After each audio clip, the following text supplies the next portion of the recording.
Good evening and welcome. This is English Talks.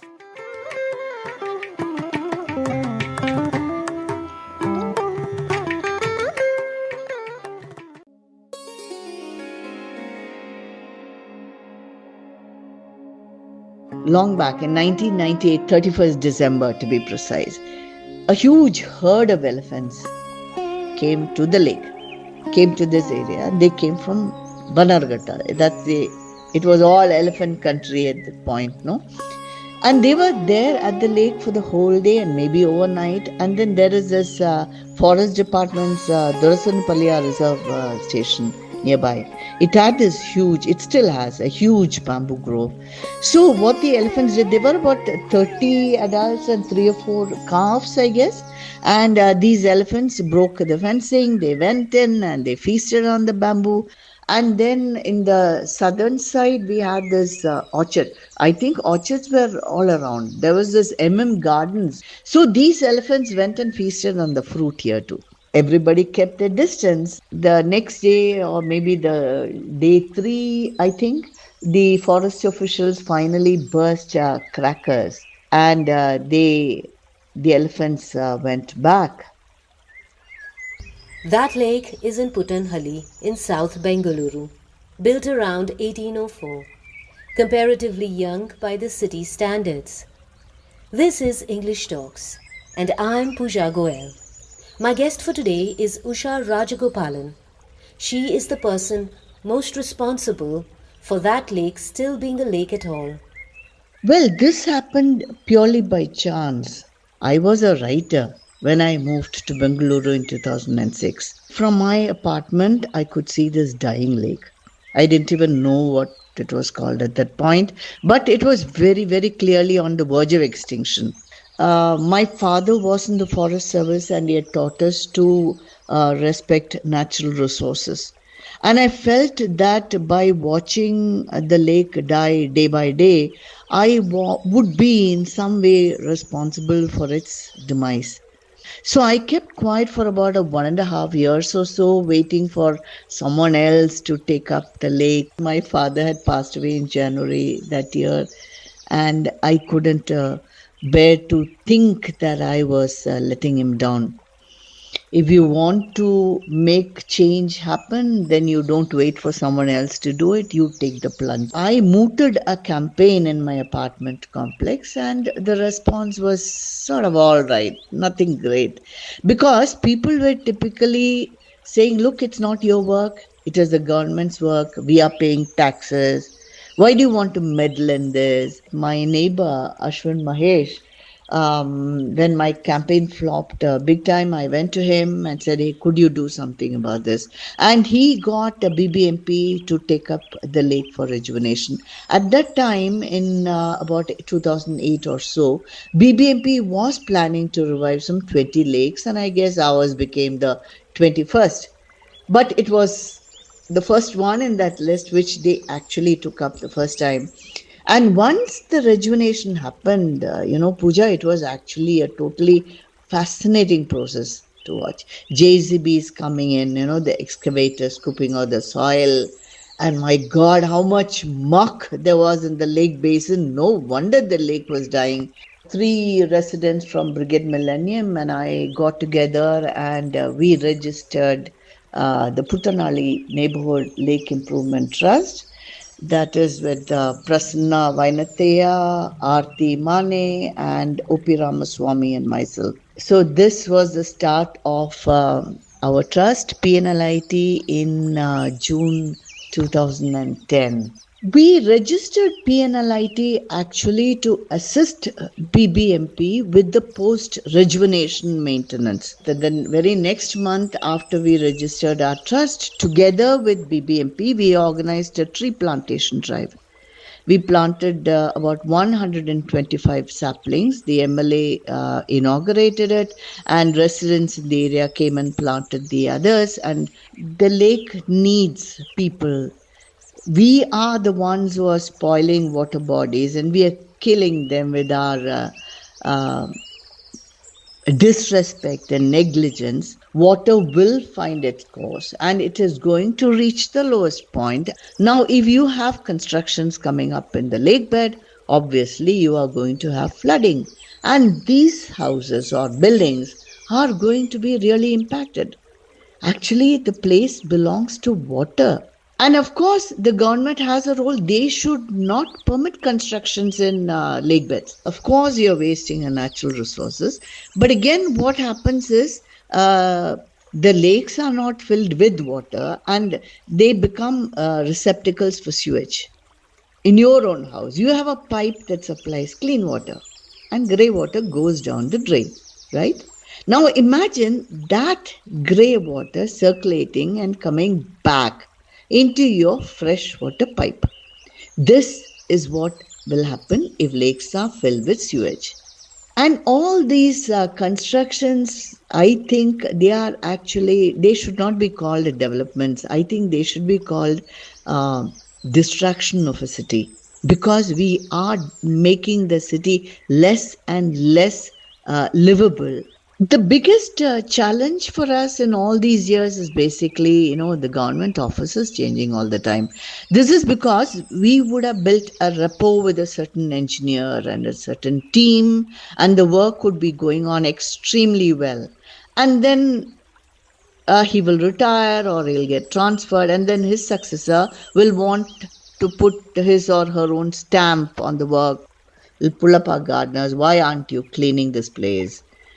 So they said, look, madam, there's a group of young people who come to the lake almost every day, and they will sit there and have fun. They'll eat and make merry and drop the plastic there and go.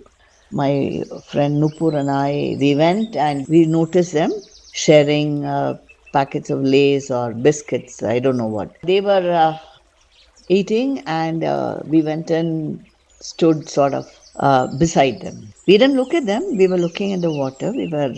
But they knew, they became aware of us. One of them got up and asked, madam, why are you here? Is there something you're waiting for? So we said, no, it's okay. We are just waiting for you to eat, to finish eating. And once you're done, you're going to drop all the plastic below, and we'll pick it up and put it up in the dustbin for you. Don't bother. Go ahead. Have fun. You should have seen their faces that day, They said, no, madam, we'll do it ourselves. Do please, sorry. And that day, from then on that day, that bench has been really clean. We have more than 500 trees, and the bird count, this actually has been our biggest reward in all these years. And we were in fact working towards it. Early days, when I saw the lake dying, what actually I used to see also was a few pond herons and egrets. And now we have spotted about 124 bird species. Some are resident, some are local migratory, some are seasonal migratory. The very first migratory birds we saw was actually back then, and soon after the lake was revived in 2010-11, when the lake was actually looking like a swamp, and it must have been the ideal place for this huge group of Gagni ducks. One big flock had come along with lesser whistling ducks. What a sight it was, You look here, there were these gagnis and teals everywhere. This is one of my really very cherished memory from the throwback years. But as recently as last November, we had a nature walk, and we were so excited to see a common hoopoe for the first time at the lake. But beyond birds, I must say that we have recorded 51 species of butterflies, 35 of spiders, and I think 25 of dragonflies. Our streak as our long run as citizen caretakers of the lake came to an end in June 2025, when BBMP took back the lake from us. It was a turning point for us, for me personally, because I can't keep fighting forever. And but there are still two issues which I would actually like to resolve before I step down. And one is sewage influx, which is actually a recurring thing. And the other is that the lake is still vulnerable. There is a squatter settlement, and the lake remains vulnerable as long as they are still there, because the lake is open 24/7. And since January 2009, I've been trying to get them rehabilitated. I have come to realize there is only so much that we, the people, can do in such a situation. And so the only thing that I can now do instead is actually to document, to chronicle our endeavor, the making of the lake after BBMP rejuvenated it in 2009. And so this is a book that I'm working on now, and I've already received contributions from people, their anecdotes, their reminiscences, and it is said because it is said in multiple voices from different perspectives. Out of the 66 little chapters, I have written 24. The rest are all by people who have benefited from the lake in some way: researchers, students, scholars, photographers, walkers. I hope to release this book in December, Puja. That book is where the elephant story you heard tonight came from, told to her by a resident, T.N. Balachandar, at the Trust's 15th anniversary gathering. Puja, I actually should tell you that coming here to the studio is actually a homecoming for me. You know, when I was a student in college in Trivandrum, I used to do radio programs for Yuvavani. And I used to do this radio Sangeet Sammelan announcements. I did lots of plays, lots of programs. We had something called Open Forum, and those were wonderful years of my life. And it was a very, very cherished experience for me. So thank you so much for making me remember those days. And looking back, of course, these AIR days, but I think I am perhaps even more happy that in a very, very small way, I was able to create an environment for so many birds and butterflies and insects. And they will never know who gave them this environment. That doesn't matter. I know that I had a small share in it, and that makes me very, very happy. So to anybody, what I would say is find out more people like you. And if they are not there, if they are not interested, you inculcate the interest in others. You form a group. Contact your ward office, contact your GBA zonal office, and get everybody, first of all, make them aware of this particular lake in your locality. And keep at it till the officials revive the lake, and then offer your help to maintain it. So I think it is in our hands to not let that happen, to make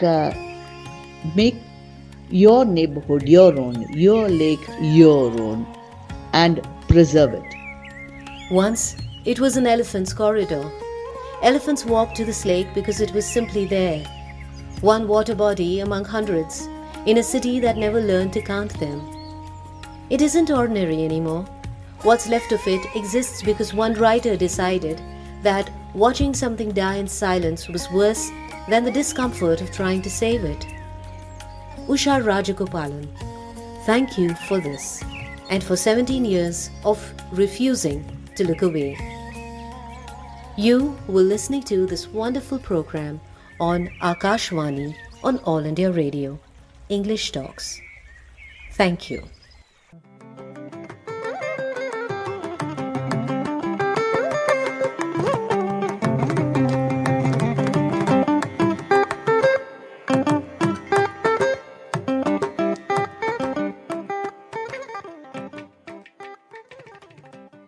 This program was brought to you by Akashvani Bengaluru.